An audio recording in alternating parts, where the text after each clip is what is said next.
नमस्ते दोस्तों, स्वागत है आपका हमारे YouTube चैनल पर, जहां हम हर बार कुछ नया, कुछ अनोखा और कुछ ऐसा लेकर आते हैं जो आपके मन को छू जाए, आपकी सोच को एक नई दिशा दे और आपके जीवन में एक सकारात्मक बदलाव लाए।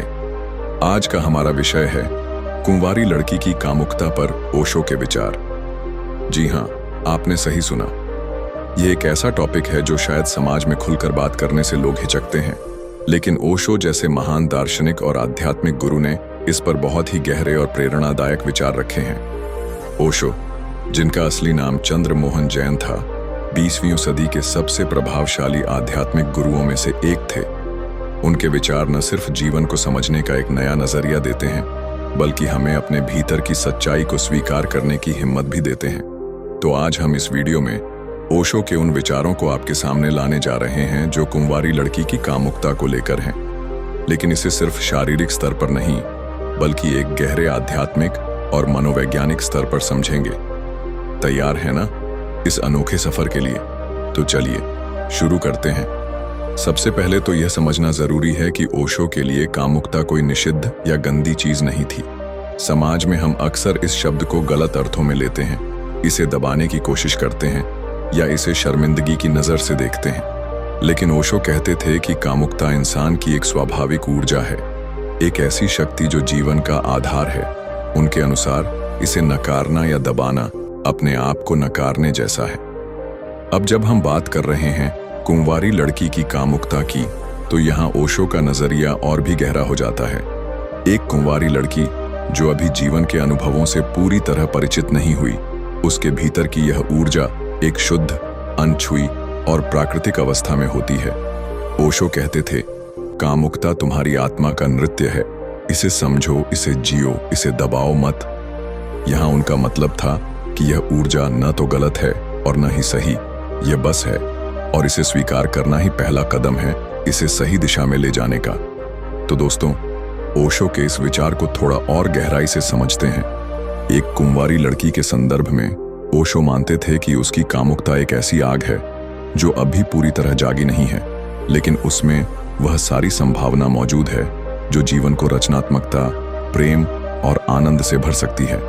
वे कहते थे, जो ऊर्जा तुम्हारे भीतर है उसे पहचानो। उसे नकारने से वह विकृत हो जाती है, लेकिन उसे स्वीकार करने से वह तुम्हें ऊंचा उठा सकती है।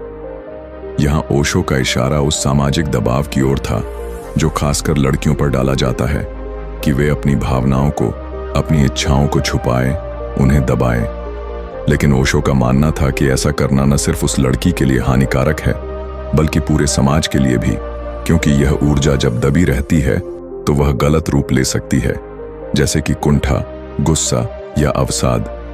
अब आप सोच रहे होंगे कि ओशो ने ऐसा क्यों कहा? क्या सच में कामुकता को इतना महत्व देना चाहिए? तो चलिए इसे एक उदाहरण से समझते हैं। कल्पना कीजिए एक नदी की जो अपने उद्गम से निकलती है, शुद्ध, स्वच्छ और शांत। अब अगर उस नदी को बांध दिया जाए, उसे रोका जाए, तो क्या होगा? वह पानी या तो सड़ने लगेगा या फिर बांध को तोड़कर अनियंत्रित रूप से बहने लगेगा। ओशो कहते थे कि हमारी कामुक ऊर्जा भी ऐसी ही है, खासकर एक कुंवारी लड़की के लिए जो अभी अपने जीवन की शुरुआत में है। यह ऊर्जा एक अनमोल खजाना है। इसे दबाने की बजाय इसे समझने और सही दिशा देने की जरूरत है। वे कहते थे, काम से प्रेम तक का रास्ता ध्यान से होकर जाता है। यानी यह ऊर्जा अगर सही तरीके से संभाली जाए तो यह सिर्फ शारीरिक स्तर पर नहीं, बल्कि आत्मिक स्तर पर भी हमें ऊंचा उठा सकती है।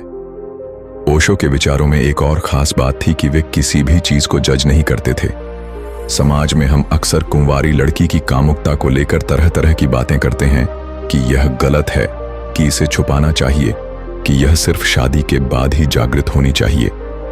लेकिन ओशो कहते थे, जीवन को टुकड़ों में मत बांटो, जो है उसे पूरा जियो। उनके लिए कामुकता कोई पाप नहीं थी, बल्कि यह एक ऐसी शक्ति थी जो हमें जीवन की गहराई तक ले जा सकती है। एक कुंवारी लड़की के संदर्भ में वे कहते थे कि उसकी यह ऊर्जा उसकी शुद्धता का प्रतीक है, उसकी रचनात्मकता का स्रोत है। इसे नकारने की बजाय इसे एक कला की तरह देखना चाहिए, एक ऐसी कला जो जीवन को सुंदर बनाती है। अब यहाँ एक सवाल उठता है, क्या ओशो का यह मतलब था कि इस ऊर्जा को बिना किसी नियंत्रण के छोड़ देना चाहिए? बिल्कुल नहीं। ओशो कहते थे, नियंत्रण और स्वतंत्रता के बीच संतुलन ही असली समझदारी है। उनके लिए कामुकता को न तो दबाना था और न ही इसे अनियंत्रित रूप से बहने देना था, बल्कि इसे एक सजगता के साथ जीना था। वे कहते थे, जागो और अपनी इस ऊर्जा को देखो, इसे समझो, इसे महसूस करो और फिर इसे प्रेम में बदल दो। यहाँ ओशो का इशारा उस प्रक्रिया की ओर था जहाँ कामुकता सिर्फ शारीरिक आकर्षण नहीं रह जाती, बल्कि एक गहरे प्रेम और आत्मिक जुड़ाव में बदल जाती है। दोस्तों, ओशो के इन विचारों को सुनकर शायद आपके मन में कई सवाल उठ रहे होंगे। क्या सच में एक कुंवारी लड़की की कामुकता को इस तरह देखना सही है? क्या समाज इसे स्वीकार करेगा? तो चलिए इसे और गहराई से समझते हैं। ओशो मानते थे कि समाज ने हमें बहुत सारी गलत धारणाएं दी हैं, खासकर लड़कियों को लेकर। उन्हें हमेशा यह सिखाया जाता है कि उनकी भावनाएं, उनकी इच्छाएं गलत हैं। लेकिन ओशो कहते थे, जो तुम्हारे भीतर है वह गलत कैसे हो सकता है? यह प्रकृति का हिस्सा है, यह जीवन का हिस्सा है।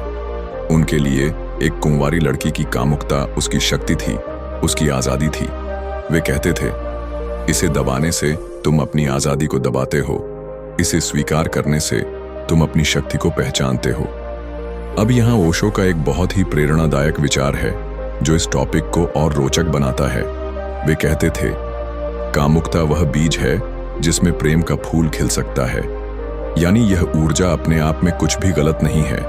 यह इस बात पर निर्भर करता है कि आप इसे कैसे देखते हैं और इसका इस्तेमाल कैसे करते हैं। एक कुंवारी लड़की के लिए यह ऊर्जा उसके सपनों, उसकी रचनात्मकता और उसके आत्मविश्वास का आधार बन सकती है।